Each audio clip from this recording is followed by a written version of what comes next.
દાદાએ બહુ સરસ વાક્ય લખ્યું છે કે ભાઈ આ સંસાર માણવા જેવો છે એમ. તો બધી જ વસ્તુ સારી છે, પ્રાણી, પ્રકૃતિ, તમને જે ફેસિલિટી મળે છે બધું સારી, પણ તમે મારી શું કામ માનો છો? તકલીફ ત્યાં જ છે ખાલી. એટલે આપણે જે કહીએ છીએ કે આ બધું માણો છો એનાથી દુઃખ છે, તો એ પાછું એનો વિરાટના ભાવ બી આવી જાય છે. એટલે જે છે એને યથાર્થ રીતે જોવું જોઈએ. આ તો જ્ઞાનીની વાત આપણે સમજ્યા નહીં. સમજ્યા નહીં. એ શું કહેવા માંગતા હતા કે તમારા પુણ્યથી પ્રાપ્ત થયેલી વસ્તુને ભોગવો, એમાં ડર ના રાખો, પણ એમાં સુખની કલ્પના ખલાસ કરી નાખો. ના સમજાય? એ સમજાય, એ એગ્રી. એ સુખથી ભોગવશો તો એને ભોગવ્યું કહેવાશે. હા, પણ એમાં દુઃખ છે. તમારા પુણ્યથી ભેગું થયું છે એને ભોગવો, એ તમારો હિસાબ છે. એમાં કોઈ ડર રાખવાની જરૂર નથી. પણ તમે સુખથી ભોગવો છો એ તમારી અજ્ઞાનતા છે. હા, એટલે પૂતગલ રસ ચાખે છે તે. એ અજ્ઞાનતા તમને આગળ જતા માર ખવડાવશે. એ 100% માન. એ તમારા સ્વાભાવિક સુખને પ્રગટ થવામાં આવરણ બનશે. શું બનશે? આવરણ બનશે. બસ. એટલે ના પાડતા જ નથી જ્ઞાની કોઈ દિવસ, પણ જ્ઞાની પુરુષે જે ચેતવણી આપી હોય એ લક્ષમાં હોવી જોઈએ. આપણે શું કહીએ છીએ કે જ્ઞાની પુરુષનું કેટલુંક વાક્ય ઉપાડી લઈએ છીએ અને ચેતવણીઓ પછી યાદ રહેતી નથી. પછી શું થાય? અર્થનો અનર્થ થઈ જાય. એમાં એમનો વાંક નથી, આપણો વાંક છે. નહીં, જાગૃતિ સાથે જ સ્વીકાર છે ને આપણને. એટલે એટલા માટે જ કીધું જ્ઞાની પુરુષે કે દરેક વ્યક્તિને જ્ઞાની પુરુષે એની કેપેસિટી પ્રમાણે, એની ક્ષમતા પ્રમાણે, એની પ્રકૃતિના લેવલ પ્રમાણે સાધનો પ્રગતિ માટેના આપેલા છે. ઓકે. હવે એ સાધનો જે આપેલા છે એ સાધનો બધા જ માટે હેલ્પફુલ નથી. બરાબર. પણ આપણે જ્યારે વાંચીએ છીએ, સાંભળીએ છીએ, ત્યારે લાગે છે કે જ્ઞાની પુરુષે કહેલું છે માટે મારા માટે હેલ્પફુલ છે. આ માન્યતા ખોટી છે અને માટે આપણી પ્રગતિ થતી નથી. તમે જુઓ કે 5મું ધોરણ હોય, 7મું ધોરણ હોય, 10મું ધોરણ હોય, કોલેજ હોય, માસ્ટર ડિગ્રી હોય, PhD હોય, તો બધા લેવલની જે વ્યક્તિઓ છે એ બધા લેવલની વ્યક્તિઓને જ્ઞાની પુરુષો સાધન અલગ અલગ પ્રકારના આપે. બિલકુલ બરાબર. પણ એ સાધનને સાંભળનારો બધા જ સાધનો સાંભળીને માને કે બધા મારે કામના છે, તો એની પ્રગતિ થાય? ખીચડો થઈ જાય. એને પોતે કન્ફ્યુઝનમાં જ આવે 100%, જ્ઞાનીની જ વાત હોવા છતાં. એટલે અમે કહીએ છીએ, અને ભૂતકાળમાં જ્ઞાની શ્રીમદ રાજચંદ્ર પણ કહી ગયા, સજીવન મૂર્તિ. દાદા ભગવાન પણ કહી ગયા, અમારા ગયા પછી અમારી ફોટો ને મૂર્તિ બે આની ફળ નહીં આપે. બિલકુલ બરાબર. સજીવનને ખોળજો. શું કે છે? શ્રીમદ રાજચંદ્ર પણ કહી ગયા કે સજીવન મૂર્તિને ખોળજો. કેમ કહી ગયા? કારણ કે એ પોતે જાણતા હતા સજીવન વગર જીવનું કલ્યાણ સંભવ જ નથી. મહાવીરની વાત છે માટે મારું કલ્યાણ થશે એવું ના માનજો. એમાં મહાવીરનો વાંક નથી. પણ જે વ્યક્તિ મહાવીરની વાત વાંચે છે, સાંભળે છે, એ સમજણ તો પોતાની ને. બસ અહીંયા જોખમદારી છે. ત્યારે કીધું કે સજીવન મૂર્તિને પકડીશ તો તને તારી પ્રકૃતિ પ્રમાણે કઈ દવા લાગુ પડે છે એ તને કહેશે. જયેશભાઈની પ્રકૃતિ પ્રમાણે એટલી વાત તો ઓકે ને કે ભાઈ સંસાર જે નેગેટિવ ના જો, એ બધી વસ્તુ પણ તમે તમારી સિગ્નેચર શું કામ કરો છો? સંસાર નેગેટિવ જોવાનો નથી, પોઝિટિવ જોવાનો નથી. સંસાર હિસાબ તરીકે જોવાનો છે. હિસાબ શું કીધું? એ તો છે જ. એટલે હિસાબ તરીકે જુઓ મીન્સ આ વ્યતીત થઈ જનારી વસ્તુ છે. ઓકે. વ્યતીત ખ્યાલ આવે છે ને? એન્ડ તરફ જઈ રહી છે. પછી આ ફાઇલ નંબર 1 ને ગમતો સંજોગો આવે કે ના ગમતો સંજોગો આવે, આ એન્ડ તરફ જઈ રહ્યું છે. અને હું આ એન્ડ તરફ જઈ રહેલી અવસ્થાથી સર્વથા મુક્ત એવો, શાશ્વત એવો શુદ્ધાત્મા છું. પછી આપણને ક્યાં વાંધો છે? આમાંથી કશું એચીવ કરવાનું નથી. અને ખરેખર જ્ઞાની પુરુષનું જો જ્ઞાન જો કામ કરતું હોય તો એક જ ધ્યાન રાખવાનું, તમે કેટલી વસ્તુને, પછી એ સ્થૂળ વસ્તુની વાત નથી કરતા, અનુભવ જ્ઞાનને પણ કેટલું માઇનસ કરી શકો છો, એ જ તમારી પ્રગતિ છે. શું અનુભવ જ્ઞાન? જેમ જેમ જ્ઞાન વધે ને એ માઇનસ કરતા આવડવું જોઈએ. પહેલામાંથી બીજા પગથિયામાં જવું એને પ્રગતિ કહેવાય કે નહીં? હા. પણ પહેલું પગથિયું છોડો તો ના સમજાયું. બરાબર. ના સમજાયું ને? હા હા હા. બીજામાંથી ત્રીજું જવું એને પ્રગતિ કહેવાય ને, પણ બીજું છોડો તો હાથે લઈને નહીં. ના. હજુ સમજાય છે? હા હા હા. આ જ્ઞાનમાં સમજાય છે? 100%. જે આપણે વસ્તુ ગેઇન કરી એ સારું છે, હવે આગળ જવું છે, એને પકડી ના રાખો. શું કીધું? બરાબર. તમે રિયલાઇઝ કરી નાખ્યું. શું Okay. કીધું? હવે આગળ જાઓ. એનાથી હાયર લેવલનું એટલે ગ્રાફ આવો છે. કેવો છે? ગ્રોથનો ગ્રાફ આવો છે. અંતે શૂન્ય થવાનું છે. જ્યાં શૂન્ય છે ત્યાં પૂર્ણ છે. રિલેટિવ જ્ઞાનમાં શૂન્ય, રિયલ જ્ઞાનમાં પૂર્ણ. ઓકે. એટલે પ્રગતિનો ગ્રાફ કેવો છે? શંકુ આકારનો છે. આપણે શું કરીએ છીએ? જેટલો અનુભવ થયો ભેગો કરી રાખીએ છીએ. ચોથાનો, પાંચમાનો, છઠ્ઠાનો, હાથમાનો બધું લઈને આગળ જવું છે આપણે. પછી હું થાય છું બોલો?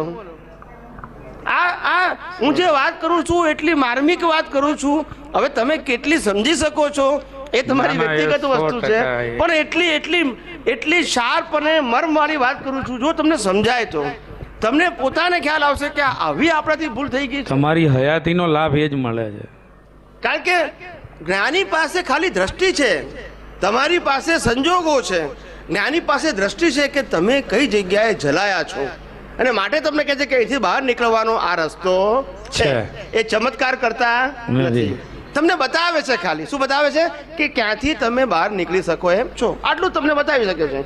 એ એમની પાસે એવું દર્શન છે વિશાળ કે જ્યાં તમે જલાયેલા છો એ એમને ખુલ્લું દેખાય છે, અને તમે પોતે જલાયેલા હોવાથી તમને ખબર પડતી નથી કે હું ક્યાં જલાયો છું. બધાને એવું જ લાગે, પણ હું તો રોજ જે સાહેબ ચરણવિધિ કરું છું, રોજ જે આખી ચરણવિધિની પુસ્તક વાંચી જઉં છું, રોજ સાહેબ 2 વખત આરતી કરું છું, રોજ સામાયિક પ્રતિક્રમણ કરું છું, તોય પ્રગતિ કેમ થતી નથી? ત્યારે ભગવાન કહે છે જીવ તું પ્રગતિ કરે છે એવું માને છે, પણ આ ક્રિયા પ્રગતિ માટે નથી. આ જે ક્રિયા કરી રહ્યો છે એને તું માન કે ફાઇલ નંબર 1 કરી રહ્યો છે, અને એની અંદર રહેલો જે ભાવ છે એ ભાવ મને અનુભવમાં આવે, એનો અંતરાશય મને અનુભવમાં આવે. એ બી હે ભગવાન હું પ્રાર્થના કરું છું તો લાભ થશે. માત્ર સાંભળવાથી કે ક્રિયા કરવાથી થશે નહીં. કળિયુગની અંદર આ લેવલનું જ્ઞાન હોઈ શકે નહીં. તમે લાખ પુસ્તક વાંચો, લાખ પ્રવચન સાંભળો, આ લેવલનું જ્ઞાન આ કાળમાં વિદ્યમાન જ ના હોય. શું ના હોય? આ અપવાદ છે. દાદા ભગવાન કહેતા હતા કે આ અનુભવી પુરુષ 10 લાખ વર્ષે પાકે. શું કીધું? તે એ કઈ ગપ્પુ મારતા હશે? તારે અમને એ વખતે દાદા ભગવાનના દેહ લઈ પછી પ્રશ્ન પૂછતા હતા બધા શરૂઆતમાં કે હવે તો કોઈ જ્ઞાની થશે ને 10 લાખ વર્ષ સુધી. કારણ કે દાદા ભગવાને કીધું છે. જુઓ શબ્દોના, કારણ કે તમારી પાસે જેવી મતિ છે એવું જ તમે વિચારી શકો. ત્યારે મેં કીધું તીર્થંકરની હાજરીમાં પણ ભાવિ તીર્થંકરનો જીવ હોઈ શકે, એનામાં ના કહી શકે નહીં જ્ઞાની. એટ એ ટાઈમ હાજર ના હોય બે. શું કીધું? અને હાજર હોય તો એટ એ ટાઈમ વ્યક્ત એક જ થાય. શું થાય? 2 વ્યક્તિઓ જ્ઞાની તરીકે પ્રોજેક્ટ થાય નહીં. હાજર હોય તોય એક જ નો ઉદય હોય ને બીજું સાયલેન્ટ હોય. કારણ કે જે જ્ઞાની પુરુષ છે એની ભાવના શું છે કે લોકોનું કલ્યાણ થાવ, આત્યંતિક કલ્યાણ થાવ, આ એની ભાવના છે. હવે કોઈના પણ નિમિત્ત થતી હોય તો એના માટે તો આનંદની વસ્તુ છે ને. હું જ કરું માટે કલ્યાણ એવું જરૂરી છે? આજે અમે સત્સંગમાં શું કહીએ છીએ કે તમને જે અનુભવ થાય લોકોને શેર કરો. શું કહું છું? અનુભવ, મારી વાત નહીં. તમને જે અનુભવ થાય લોકોને શેર કરો, તમારો અધિકાર છે. કારણ કે એમ કરતા કરતા પણ લોકો પાસે તો વિજ્ઞાન પહોંચે છે ને. આપણું કામ આ જગતની અંદર વિજ્ઞાનને જીવતું રાખવું છે. શું કરવું છે?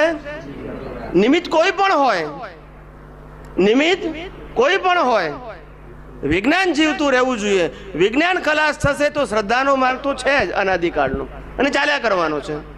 વિજ્ઞાન જીવતું રહેવું જોઈએ. એટલે ઘણી વખત અમારી પાસે બધા મહાત્માઓ આવે કે ભાઈ આ ભાઈને લેતો આવું ને આ બેનને લેતો આવું ને અમને લેતો આવું, તો હું ખાસ એ લોકોને કહું લાવવાની ઉતાવળ ના કરશો. એમને કહેજો કે લો આ 2 DVD ઘેર શાંતિથી જુઓ, ક્યાં તો ઇન્ટરનેટ ઉપર સત્સંગ જુઓ. તમને એમ લાગે કે મારા માટે હિતકારી છે તો જ આવો અહીંયા આગળ. શું કીધું? અહીંયા સંખ્યાનું મહત્વ નથી. સમજાય છે? કારણ કે અમને એટલો આત્મવિશ્વાસ છે કે વિચારક જીવ હશે તો અવશ્ય એ ખેંચાઈને આવશે. શું કીધું? અને વિચારક નહીં હોય અને ના આવે તો પણ વાંધો નથી. યોગ્ય જીવ આવવો જોઈએ. શું આવવો જોઈએ? ખ્યાલ આવ્યો? એટલે માત્ર સંખ્યા વધારવાનો કોઈ આશય અમારો નથી.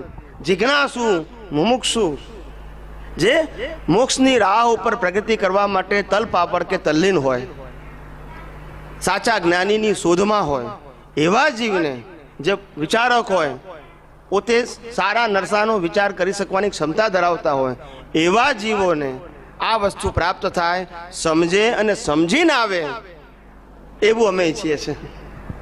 માત્ર એમને આવી જાય ખેંચીને ના, એનો મતલબ નથી. બહુ આ બધી વાતો છે ને, આ બધી ઇતિહાસની અંદર લોકો ભવિષ્યમાં ખોળશે કે આવી વાત કરનારો થઈ ગયો આ કળિયુગની અંદર. આ વાત કોઈ દુનિયાના કોઈ શાસ્ત્રમાં હોય જ નહીં. આ કાળને આધીન વાત છે. કેવી? આ સતયુગમાં ના વાતો હોય આ બધી, ને સતયુગમાં જરૂર પણ ના હોય. આ કળિયુગને આધીન પણ કળિયુગની હાઈ લેવલની વાત છે, ટોપ લેવલની. શું કીધું? એટલે અપવાદ હોય. આ સર્વસામાન્ય તમને સાંભળવા ના મળે. રૂટીન વાતો બધી સાંભળવા મળે, ચોપડીઓની, શાસ્ત્રોની. અનુભવની વાત હોય નહીં. તમારા બધાની પુણ્ય એટલી બધી સારી છે કે આટલા ઝીણા વાંકા ચૂકા ઊંચા નીચા આડા આવડા પ્રશ્નોના જવાબ તમને સીધા મળે છે. ના સમજાયું? શું કીધું? કેવા મળે છે? અમારા જવાબ વાંકા ચૂકા આડા આવડા ઊંચા નીચા હોતા નથી. સમજાય છે? એ તમારી પુણ્ય છે. નહીતર આવું બને જ નહીં. આ કાળમાં આવું બને નહીં. ભલાને પૂછો ને તો એ ગોથા ખાઈ જાય. પ્રશ્નમાં ગોથા ખાઈ જાય. જવાબની પછીની વાત છે. પ્રશ્ન જ ના સમજી શકે. કેટલા લોકોને કહી તો આ તમારે કામની વાત જ નથી. શું કીધું? એટલે ઉડાડે પછી. એટલે આપણને અંદર અજંપો રહ્યા કરે કે હવે આપણે, મને પ્રશ્ન થયો છે તો મારે જવાબ જોઈએ છે. તમે જવાબ આપો ને, ભલે કામનું હોય કે ના કામનું હોય. ખ્યાલ આવ્યો ને? પણ એટલે ટૂંકમાં એ આપણી એવી પુણ્ય નથી કે જેના આધારે આપણને જવાબ મળે. પણ તમને જવાબ મળે છે એ તમારી પુણ્ય છે. એટલે અહીંયા કોઈ જગ્યાએ અલ્પ વિરામ નથી, બધે પૂર્ણ વિરામ છે. બધાને સેટિસ્ફેક્શન થાય છે. શું થાય છે? સમાધાન થાય છે. માત્ર આન્સર નહીં, સેટિસ્ફેક્શન થાય છે.